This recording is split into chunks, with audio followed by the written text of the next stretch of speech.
Hello friends, this is Monica Verma. Welcome to Education Hub. Today we are going to discuss what is the family. Family और इसके प्रकार और इसकी विशेषताएं कि परिवार जो है समाज में अपनी क्या भूमिका निभाता है और परिवार जो है उसकी विशेषता क्या है। तो आइए स्टार्ट करते हैं। फैमिली फैमिली शब्द लैटिन भाषा के फैमिलस शब्द से निकला है, जिसका अर्थ है एक नौकर या सेवक। परिवार समाज की सबसे छोटी इकाई है, यानी smallest unit of the society. जो हमारी सोसाइटी है, जिस सोसाइटी में हम रहते हैं, जिस कम्युनिटी में हम रह रहे हैं, उसकी सबसे छोटी इकाई क्या होती है? फैमिली। फॉर एग्जांपल, जैसे हिंदी अगर भाषा की हम बात करते हैं तो भाषा की सबसे छोटी इकाई क्या होती है? वर्ण। इसी तरह समाज की सबसे छोटी इकाई क्या है? परिवार, जिसमें सदस्यों के रूप में विपरीत लिंगों के दो व्यक्ति विवाह के द्वारा साथ में रहते हैं। सभी समूहों में से परिवार मनुष्य का सबसे प्राथमिक समूह है। परिवार में क्या होता है? दो अपोजिट सेक्स के पीपल एक साथ रहते हैं शादी करके, यानी एक रिलेशन आफ्टर मैरिज साथ में रहते हैं। और सभी समूह, जितने भी हमारे समाज में समूह हैं, जितने भी ग्रुप्स हैं, उन सब में से जो परिवार है यानी फैमिली है, वो एक प्राइमरी ग्रुप है, सबसे प्राथमिक समूह है। परिवार में माता पिता, भाई बहन, चाचा चाची, भतीजा भतीजी, पुत्र पुत्री इत्यादि होते हैं, जो पारस्परिक स्नेह तथा उत्तरदायित्व की भावना से परिपूर्ण होते हैं। यानी जो एक फैमिली के अंदर जितने भी मेंबर्स रह रहे होते हैं, उनके अंदर पारस्परिक स्नेह होता है, एक दूसरे के प्रति प्रेम भावना होती है और एक दूसरों के प्रति वो उत्तरदायित्व रखते हैं। हमारे देश में मुख्यतः 4 प्रकार के परिवार देखे जा सकते हैं। हमारे देश में कौन कौन से परिवार होते हैं? संयुक्त परिवार, एकाकी परिवार, विखंडित परिवार, विस्तृत परिवार। संयुक्त परिवार that is the joint family, एकाकी परिवार that is the nuclear family, विखंडित परिवार that is the blended family और विस्तृत परिवार that is the extended family. संयुक्त परिवार में जिसमें पेरेंट्स के और बच्चों के साथ साथ दादा दादी या चाचा चाची भी रहते हैं। एकाकी परिवार में जिसमें मदर फादर और उनके बच्चे। विखंडित परिवार में कि या तो बाय डिवोर्स या by after death of one of the couple, कि कपल में से किसी एक की डेथ हो गई है तो ओनली मदर है और बच्चे हैं, या फिर ओनली फादर है और बच्चे हैं, तो वो उसे विखंडित परिवार कहते हैं। या बाय डिवोर्स दोनों पेरेंट्स जो है, माता पिता जो है, अलग रह रहे हैं, तो वो विखंडित परिवार कहलाता है। विस्तृत परिवार जिसमें कि दादा दादी, चाचा चाची, मम्मी पापा तो हैं, उनके अलावा भी या तो बुआ की फैमिली है या मामा जी की फैमिली है, यानी मदर के या तो मदर के पीछे के यानी पैटर्नल फैमिली है या मैटरनल फैमिली जो हमारी है, वो एक ही घर में साथ में रह रहे हैं, तो वो कहलाता है विस्तृत परिवार। उसके बाद आती है डेफिनेशन ऑफ द फैमिली। परिवार की परिभाषा क्या है? परिवार एक ऐसे सामाजिक रचना है जिसको समाजशास्त्रियों ने कई प्रकार से परिभाषित किया है। समाजशास्त्री द्वारा दी गई कुछ प्रमुख परिभाषाएं हैं। परिवार को लेकर, फैमिली को लेकर बहुत से समाजशास्त्रियों ने, सोशलिस्ट ने अलग अलग डेफिनेशंस दी है, लेकिन हम उनमें से सिर्फ 3 डेफिनेशन पढ़ेंगे। अगर आप एग्जाम में 2 भी डेफिनेशन लिखते हैं तो वो मैक्सिमम है, इनफ है। मैकाइवर के अनुसार, मैकाइवर क्या कहते हैं कि परिवार एक ऐसा समूह है जिसमें निश्चित यौन संबंध स्थापित करते हुए बच्चे पैदा करना एवं उसका पालन पोषण करना सम्मिलित होता है। यानी कि family is a group in which people are bonds with sexual mating and to born their child, और उनका नर्चर भी इंक्लूड किया जाता है कि उन बच्चों का पालन पोषण भी किया जाता है। नेक्स्ट है किंगस्ले डेविस। किंगस्ले डेविस क्या कहते हैं कि परिवार ऐसे व्यक्तियों का समूह है जिनमें रक्त के संबंध होते हैं। The people who are related to one another by bones of blood, यानी ब्लड रिलेशन में जो आते हैं लोग, जो पर्सन आते हैं, वो ही हमारा परिवार है। और ब्लड रिलेशन में कौन आते हैं? सिर्फ मम्मी पापा और उनके बच्चे। चाचा चाची को ब्लड रिलेशन में काउंट नहीं किया जाता है। नेक्स्ट है बीगस एवं लोके के अनुसार। बीगस और लोके क्या कहते हैं? परिवार व्यक्तियों का वह समूह है जिसमें विवाह के बंधन से एकजुट होकर गृहस्थ परिवार का निर्माण करके पति पत्नी, माता पिता, बेटा या बेटी, भाई बहन अपने सामाजिक भूमिका में एक दूसरे के साथ अंतरक्रिया करते हैं। बीगस एवं लोके कहते हैं कि परिवार जो है कुछ ऐसे व्यक्तियों का समूह है, ऐसे लोगों का कुछ ग्रुप है जिसमें क्या है कि विवाह के बंधन से, यानी आफ्टर मैरिज एक कपल जो है गृहस्थ जीवन शुरू करता है, और उनके बाद उनके जो बच्चे होते हैं, और पति पत्नी और बच्चे जो हुआ उन वो सब एक मिलकर क्या बनाते हैं? फैमिली बनाते हैं, जो कि एक दूसरे के साथ इंटरेक्ट करते हैं। और इसी तरह ये हमारी फैमिली की 3 डेफिनेशंस हो चुकी है, इसमें से आप कोई 2 अगर एग्ज़ाम में लिखते हो तो आपके लिए इनफ है। नेक्स्ट हम बात करते हैं main features of the family. Features की अगर हम बात करें तो फीचर क्या होते हैं? फीचर एक ऐसी चीज़ें ऐसे पॉइंट्स होते हैं जो हमें उसकी पहचान करवा रहे हैं, जो उसकी उसकी भूमिका के बारे में बता रहे हैं। सबसे पहले मेन फीचर होता है फैमिली का यौन संबंध यानी सेक्सुअल रिलेशन। यौन संबंध परिवार का एक महत्वपूर्ण लक्षण है। यह संबंध केवल परिवार के विवाहित सदस्यों के बीच स्थापित होते हैं, यानी सेक्सुअल रिलेशनशिप्स ओनली मैरिड लोगों के बीच में रहते हैं।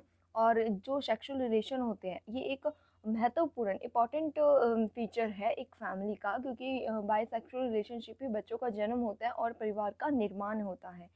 नेक्स्ट है वैवाहिक स्वरूप। यौन संबंधों की स्थापना विवाह के द्वारा होती है। एक विवाह, बहुपति विवाह, बहुपत्नी विवाह आदि विभिन्न स्वरूप विभिन्न समाजों में पाए जाते हैं।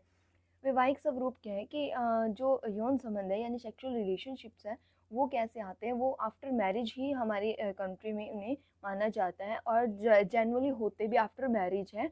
इन केसेस अगर वो बिफोर मैरिज आप किसी के सेक्सुअल रिलेशनशिप है तो उन्हें परिवार की संज्ञा नहीं दी जाती है। हमारे सोसाइटी में कितने तरह की शादियाँ जो है या विवाह हैं वो हैं। एक विवाह यानी जिसमें एक ही लड़का होगा एक लड़की होगी। बहुपति विवाह जिसमें लड़की एक होती है लेकिन लड़के बहुत सारे होते हैं। एक ही लड़के की शादी काफ़ी लड़कों से करवा दी जाती है, 2 या 3 या 4 कितने भी हो सकते हैं। और बहुपति विवाह जो है आज भी हमारे भारत देश में प्रचलित है। ये खस और टोडा नामक जाति में पाया जाता है क्योंकि उस जाति में लड़कियों की संख्या बहुत कम है। नेक्स्ट है बहुपत्नी विवाह, जिसमें कि पति एक होता है लेकिन पत्नियां बहुत सारी होती हैं। ये प्राचीन समय से हमारे भारत की परंपरा रही है लेकिन धीरे धीरे क्या है विलुप्त होती जा रही है। नेक्स्ट है नामकरण एवं वंश परंपरा प्रणाली। नामकरण, जैसे ही कोई बच्चा जन्म लेता है तो उसका नामकरण किया जाता है, उसे नाम दे दिया जाता है और उसे अपने वंश का भी नाम दे दिया जाता है। उसका गोत्र जो है, उसकी जाति जो है उसे वही दी जाती है जिस जाति में उस बच्चे ने जन्म लिया है। तो प्रत्येक परिवार की एक व्यवस्थित नामावली होती है, जैसे माता पिता, पिता पुत्री आदि। वंश 2 प्रकार का होता है। तो पितृवंशीय भी होता है कि अगर पिता के समाज में रह रहे हैं हम, अगर किसी बच्चे को पर्टिकुलर पेरेंट्स की जाति दी गई, पिता की जाति दे दी गई, पिता का सरनेम दिया गया तो वो पितृवंशीय कहलाती है। और मातृवंशीय, माता के नाम से चलने वाला परिवार, जिसमें क्या है कि बच्चे को माता की जो वंश है या माता की जो गोत्र है वो नाम दे दिया जाता है, तो वो मातृवंशीय कहलाता है। आर्थिक व्यवस्था, प्रत्येक परिवार में अपने सदस्यों की भौतिक आवश्यकताओं की पूर्ति करने के लिए एक आर्थिक व्यवस्था होती है। संतानों का पालन पोषण इसी के द्वारा होता है। आर्थिक व्यवस्था इन इकोनॉमिकल सिस्टम जो है वो क्या कहलाता है कि एक बच्चा है या 2 बच्चे आपके, जिन बच्चों एक फैमिली में जो बच्चे जन्म लेते हैं उन बच्चे की भौतिक आवश्यकताएं जो है, उनका कपड़े हैं, खाना पीना, उनकी जो शिक्षा है या उनका रहन सहन है, उनकी जितनी भी भौतिक आवश्यकताएं हैं उनकी पूर्ति जो है एक आर्थिक व्यवस्था के द्वारा ही होती है। नेक्स्ट है सामान्य निवास। सभी परिवार के सदस्य जो होते हैं एक ही स्थान पर निवास करते हैं। इस प्रकार क्या है, सामान्य निवास परिवार का एक सामान्य लक्षण है, बहुत ही जनरल सा फीचर है कि एक जगह पे रहते हैं फैमिली के लोग, पेरेंट्स हैं, उनके बच्चे एक ही घर में एक ही जगह पर रह रहे होते हैं। तो ये है मेन फीचर जो नॉर्मली हर फैमिली में होते ही होते हैं। उसके अलावा आ जाते हैं कुछ विशेष फीचर्स, कुछ स्पेसिफिक फीचर्स होते हैं जिन्हें हम कैरेक्टरिस्टिक्स भी कह सकते हैं। और ध्यान रखें कि फीचर्स और कैरेक्टरिस्टिक दोनों में डिफरेंस होता है, ये दोनों कभी सेम नहीं होते हैं। विशेषताएं क्या है कि सार्वभौमिकता, परिवार सभी समाजों एवं संस्कृति में पाया जाता है। मानव परिवार में ही जन्म लेता और मृत्यु पर्यंत समाज में ही रहता है। सार्वभौमिकता है कि परिवार सबका होता है। परिवार में जो एक बच्चा है या कोई मनुष्य है वो परिवार में जन्म लेता है, परिवार में रहता है और अपनी डेथ तक वो उसी फैमिली में रहता है। हाँ, ये हो सकता है कि वो किसी रीजन्स की वजह से जॉब अपॉर्चुनिटी आफ्टर मैरिज उनका जो रेजिडेंस होता है वो चेंज हो सकता है, लेकिन उनका जो रिलेशन होता है वो बना रहता है। नेक्स्ट है भावनात्मक आधार। परिवार जो है मानव के भावनात्मक आवश्यकताओं को संतुष्ट करता है। प्रेम, स्नेह, त्याग, सुरक्षा आदि बातें परिवार में पाई जाती हैं। एक फैमिली में जितने भी मेंबर्स होते हैं वो इमोशनली एक दूसरे से अटैच्ड होते हैं, तो इस वजह से उनमें प्रेम भावना तो पाई ही जाती है। इसके साथ साथ क्या होता है, त्याग और सुरक्षा की। हम क्या देखते हैं कि हमारी फैमिली में जो भी मेंबर्स हैं उनको किसी तरह की प्रॉब्लम ना हो, इस चीज़ का हम ध्यान रखते हैं। सेम एज इट इज़ उसी तरह से वो दूसरे जो पर्सन है यानी हमारे पेरेंट्स है या हमारे सिबलिंग्स है वो भी ध्यान रखते हैं कि मेरी फैमिली के किसी भी मेंबर को कोई प्रॉब्लम ना हो। और इस तरह से क्या है, हमें उनमें सुरक्षा और त्याग की भावना भी पाई जाती है कि हम अपने जो फैमिली मेंबर्स होते हैं उनके लिए कुछ भी करने को तैयार होते हैं। नेक्स्ट है निर्माणात्मक प्रभाव। बच्चों के लिए प्रारंभिक सामाजिक पर्यावरण परिवार ही प्रदान करता है। जो एक छोटा बच्चा होता है जब वो जन्म लेता है परिवार में, तो वो अपनी फैमिली से बाहर जाकर, अपने घर से बाहर जाकर समाज में कैसे इंटरेक्ट करेगा, उस चीज़ का जो इन्वायरमेंट है एक बच्चे के लिए, उसका परिवार ही तैयार करता है। व्यक्ति का समाजीकरण परिवार से ही प्रारंभ होता है। परिवार में संस्कारों के माध्यम से पड़ा प्रभाव व्यक्ति की आदतों एवं स्वभाव का निर्माण करता है। व्यक्ति का जो सोशलाइजेशन होता है वो फैमिली से शुरू हो जाता है, एक परिवार से शुरू हो जाता है। सबसे पहले बच्चा जो है अपने परिवार में अपनी मदर से इंटरेक्ट करता है, उसके बाद फादर और अपने सिबलिंग्स से जो इंटरेक्ट करता है, उसके बाद चाचा चाची हैं, दादा दादी, और धीरे धीरे उसका समाज जो है बढ़ता जाता है कि वो अपने नेबर्स से इंटरेक्ट करता है, रिश्तेदारों से इंटरेक्ट करता है या लोगों से इंटरेक्ट करता है। धीरे धीरे उसका समाज जो है बढ़ता जाता है। तो समाजीकरण शुरू कहाँ से हुआ? परिवार से ही हुआ। परिवार में जो संस्कार, जो रीति रिवाज, जो आदतें हम सीख रहे हैं, उसका प्रभाव बच्चे पर पड़ता है और उसी से बच्चे की क्या है, उसकी जो नेचर जो है, उसका प्रकृति कैसी है एक बच्चे की, वो निर्धारित हो जाता है। नेक्स्ट है सीमित आकार। सीमित आकार से तात्पर्य है कि परिवार के सदस्यों की संख्या कम होनी। छोटे आकार के कारण ही मानव का समुचित विकास परिवार में हो पाता है। यानी कि अगर इसमें ये है कि एक जॉइंट फैमिली है और एक न्यूक्लियर फैमिली है। जॉइंट फैमिली में क्या होता है कि एवरेजली हम लेके चलते हैं 10 से 12 लोग होते हैं, जिसमें या 4 से 5 बच्चे होंगे। तो उन बच्चों में क्या होता है कि जो सभी बच्चों को जो फैसिलिटीज़ मिल रही है वो ही मिलेगी जो एवरेजली। उसमें पर्टिकुलर किसी एक बच्चे की आवश्यकताओं पर शायद ध्यान नहीं जाता है। तो उसमें क्या होता है कि कोई एक बच्चा जिसको अगर स्पेशल कुछ नीड्स है, अगर वो स्पेशल बच्चा है, अगर वो डिसेबल है या उसे कोई अलग एक्स्ट्रा फैसिलिटीज़ की ज़रूरत है, तो उस पर ध्यान नहीं जाता है, जिससे क्या होता है वो बच्चा पिछड़ता चला जाता है और फैमिली के लोग कहते हैं कि ये तो है ही ऐसा। तो इसकी वजह से क्या होता है कि अगर छोटी फैमिली होगी, जॉइंट फैमिली होगी, अगर जॉइंट फैमिली में क्या होगा, पेरेंट्स हो गए, उनके 2 बच्चे होंगे या 3 बच्चे होंगे, तो जिसमें 1 या 2 ही होते हैं मेन तो आजकल। तो उसमें क्या होता है कि अपने पर्टिकुलर वो बच्चों पे ध्यान दे पाते हैं, उनकी आवश्यकताएं क्या है चीज़ पे वो ध्यान दे पाते हैं, उनकी नीड्स के अकॉर्डिंग उनको हर फैसिलिटीज़ प्रोवाइड करवा पाते हैं, जिसमें क्या होता है कि उनका समुचित विकास अच्छे से संभव होता है। तो परिवार का सीमित विकास भी क्या है, एक इसकी विशेषता है। सामाजिक ढांचे में प्रमुख स्थिति। सामाजिक ढांचे में यानी जो हमारा सोशल स्ट्रक्चर है, उसके अंदर एक प्रमुख स्थिति कैसे है? संपूर्ण सामाजिक ढांचे में परिवार सबसे छोटी सामाजिक इकाई है। सभी समाजों में सामाजिक संरचना का मुख्य आधार ही परिवार है और परिवार ही व्यक्ति को वृहद समाज में भाग लेने के लिए तैयार करता है। यानी जो हमारा परिवार है वो सबसे पहले तो समाज की सबसे छोटी इकाई है और हमारे समाज की मुख्य नींव है, आधार है। क्योंकि परिवार कहाँ से शुरू समाज जो है कहाँ से शुरू होता है? परिवार से ही। हम सामाजिक गतिविधियों में भाग लेना कहाँ से शुरू करते हैं? परिवार में। समाज के साथ इंटरेक्ट करना कहाँ से शुरू करते हैं? परिवार से। समाज में कैसे इंटरेक्ट करना है ये कहाँ से सीखते हैं? परिवार से। और परिवार ही क्या है, व्यक्तियों को बड़े से समाज में, ये जो इतना हमारा विस्तृत समाज है, हमारी जो कम्युनिटी है, उसमें हमें भाग लेने के लिए तैयार करता है, प्रिपेयर करता है कि हमें कैसे इंटरेक्ट करना है, कैसे बिहेव करना है। नेक्स्ट है सदस्यों का उत्तरदायित्व। परिवार में प्रत्येक सदस्य के अन्य सदस्यों के प्रति उत्तरदायित्व होते हैं, जिनका उन्हें निर्वाह करना पड़ता है। वह अन्य सदस्यों के हितों के लिए अपने स्वार्थ का बलिदान करता है।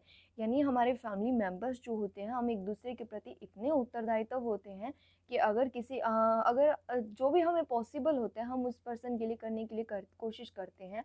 हम किसी भी आउटसाइडर की कोई हेल्प करें या ना करें, किसी बाहर वाले के लिए, किसी रिश्तेदार या किसी पड़ोसी के लिए कुछ करें ना करें, लेकिन अगर हमारे फैमिली का कोई मेंबर है, उसकी कोई प्रॉब्लम है, तो भले ही हमें उसके बारे में कुछ नॉलेज ना हो उस पर्टिकुलर प्रॉब्लम के बारे में, लेकिन फिर भी हम कुछ ना कुछ करते हैं।